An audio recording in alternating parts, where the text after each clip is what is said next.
This is going to be one of the easiest glasses cases that you have ever made. And we're also going to put a snap fastener on it. These are the measurements, so you can make note of them. I'm going to be using snap fasteners. Also, I recommend that you cut 2" by 2" piece of stabilizer. This is exactly what you use on the back of clothing or when you're bag making. It just helps to make that fabric a little bit stronger when we're using our snaps. So you can use light, heavy or medium. It really, whatever you've got on hand. It's probably a bit overkill, but I just like to go 2" by 2". Then we have got the 12" tall by 4.5" pieces. So we have an external section. I highly recommend with these fabrics that you're going to be using multi-directional fabric. So don't pick a fabric where it's obviously going to be upside down, because we flip that flap over and it will be upside down. So make sure you use multi-directional fabric or plain. So I have a multi-directional fabric here for my glasses case, and then we've got the external section of fabric. And also, to make our glasses case a little bit more stable, I have got some quilters batting. We're going to have the quilters batting down first, then we're going to put our external fabric on top of that and just line it up as best as you can. And then we've got the external fabric, and I'm going to place that face down on top of that fabric. So you've got the two fabrics right sides together. So right sides means, so you've got the pattern facing the other pattern side. So this would be patterned if it was patterned, and you've got them pretty side facing, and then you're going to place it down.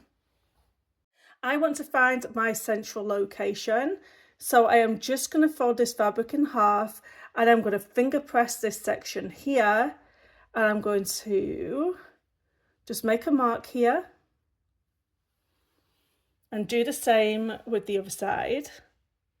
Just finger press it and then just make a mark in that center.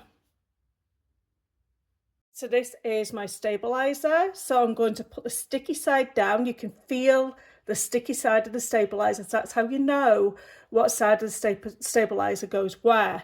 So basically, where I've marked them central lines, I'm going to place it about 1/4 inch down from that top, and I'm going to do the same on the other side, about 1/4 inch. And I'm going to take it to my iron and I'm going to stick them two into place. With the stabilizer pressed, before I move on to the next stage, I want to make the top of my flap section curved. It really doesn't matter at this point which side you want to take, and I have this nice curved ruler for making these curves. One has a 1.5 curved edge and the other is a 1 inch. I'm going to do a 1.5 inch, and I'm just going to line the edge here with the edge here, and I'm just going to mark this line. And then I flip the ruler over and do the same again. Before I cut this section, I am going to just clip it into place before everybody starts to slip and slide on me, and I don't want that to happen. And then we're going to take a nice sharp pair of scissors and start to cut around that curve. And obviously do it on both sides. We are going to be flipping this pouch right sides out. So you kind of want to make some sort of a mark to remind yourself to start and stop. So I'm going to take this over to my sewing machine, and this is where I'm going to start. I'm going to sew all the way around, and I'm going to stop here. So now I have this opening. I sew using the Babylock L-Tear sew and embroidery machine. In the top of the machine, I'm going to have a white Gutermann thread. In my sewing machine needle, I'm going to have a 9014 Microtex needle. When you start sewing, I always recommend that you go forward and then you reverse. Just to lock them stitches in, and then you can continue on.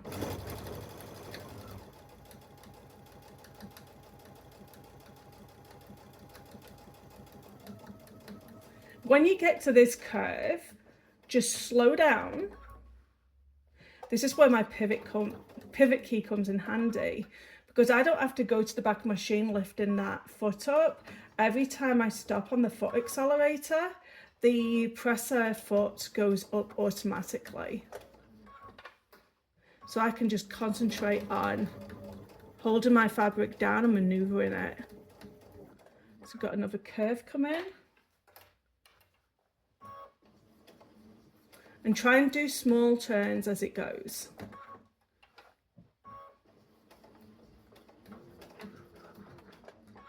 There we go. We're coming to the end, and there's that little mark that I left myself. And don't forget, you want to reverse over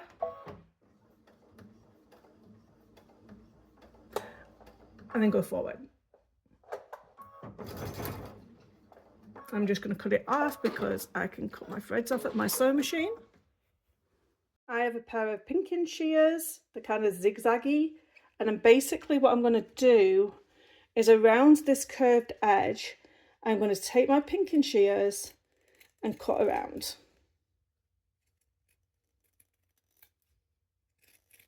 Because it's a curve, it just helps it to turn nicely out when we turn it right sides out. And then at the bottom, I just like to just cut some corners off.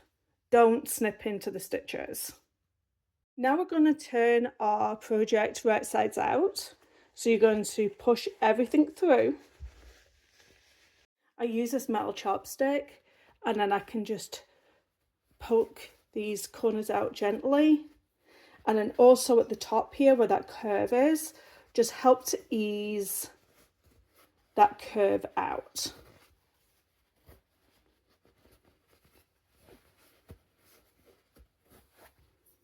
Now what we're going to do is we're going to turn this in, this opening, and we're going to go to the iron. So you're going to go to the iron and you're going to allow that to turn in on itself, and you're going to press everything all down nice and flat. Just take the extra time to make sure that this looks really good.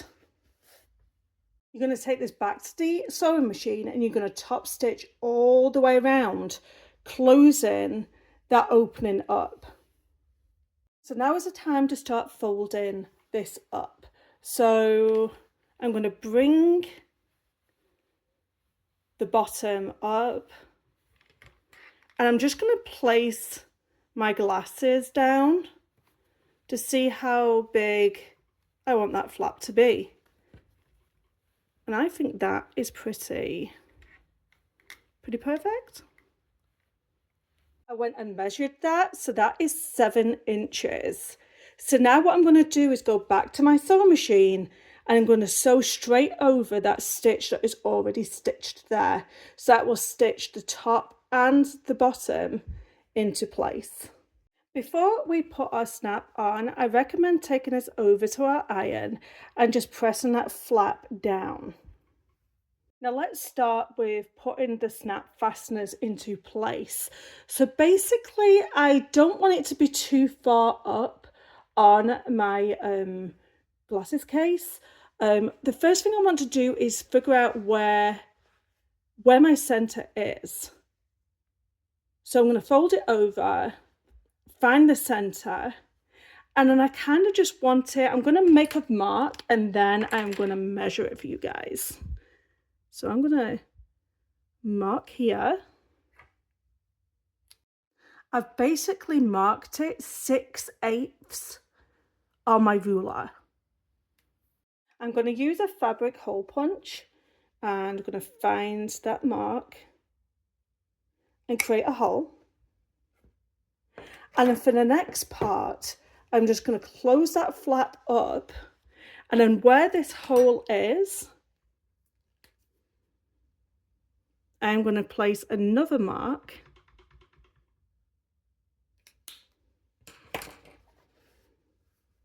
And then when I find that mark, I'm going to create another hole.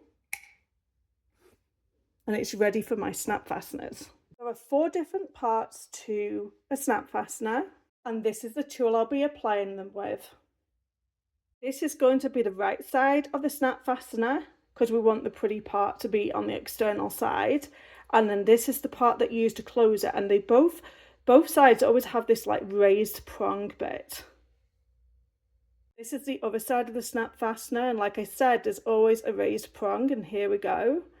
And then this is the part that'll be on, so it snaps together.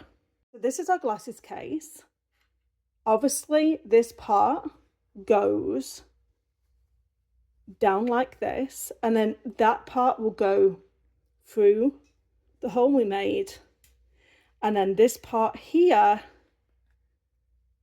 will go on top like this. So we're going to get our tool and we are going to close this into place. There's a flat part here that sits down, and then there is a raised bit on the tool that will go inside of that prong bit, and then we will press it into place.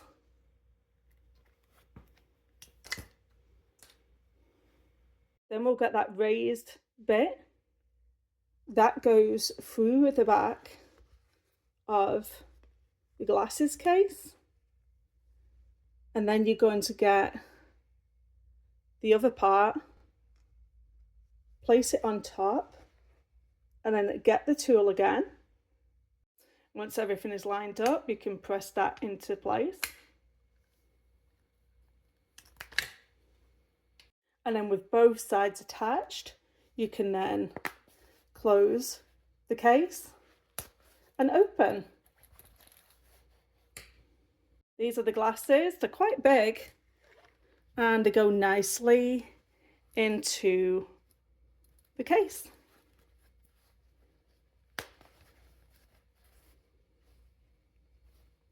I hope you've fully enjoyed watching my tutorial on my glasses case with the snap fasteners. Don't forget to subscribe, like, and comment down below, and I'll see you in the next tutorial. Bye.